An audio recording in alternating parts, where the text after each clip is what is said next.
বিজিএমইতে 98% যদি ভালো লোক থাকে, 2% লোক আছে এই শ্রমিক লিডারদের সাথে মিশে লিড দেওয়ার চেষ্টা করে, দলাদলি করার চেষ্টা করে। গার্মেন্টস কোনো রাজনীতির বস্তু না, এটা ইন্ডাস্ট্রি, এটা কোনো রাজনীতির খেলার মাঠ না।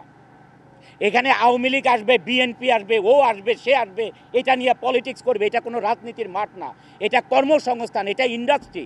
এইটা বাঁচলে দেশ বাঁচবে, এইটা বাঁচলে আপনারা রাজনীতি করতে পারবেন। দেশে মানুষ থাকতে হবে। আপনারা কি মানুষ ছাড়া রাজনীতি করবেন? দেশে মানুষ দরকার নেই আপনাদের? সবাইকে বেকার করে রাজনীতি করবেন? মানে যত বেকার হবে তত আপনাদের পিছনে লাইন ধরে স্লোগান করবে, এটা চান আপনারা? এটা চাওয়ার দরকার নেই আপনাদের। আল্লাহকে ভয় করেন, আপনারা আল্লাহকে ভয় করেন। আপনারা কি চান? দেশের সবাই বেকার হয়ে যাবে আর আপনাদের পিছনে স্লোগান দিবে, এটা চান আপনারা? এটার থেকে বিরত থাকেন আল্লাহর হস্তে। দেশের ইন্ডাস্ট্রি বাঁচলে দেশ বাঁচবে।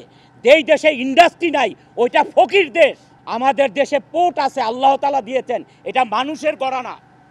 আমাদের দেশে পোর্ট আছেন, যেই দেশে পোর্ট থাকে সেই দেশে আমদানি রপ্তানি করতে পারে। আজকে নেপাল আরেকজনের ধারে ধার করে তারপরে চাল ডাল নিয়ে যাইতে হয় দেশে, পোর্ট না।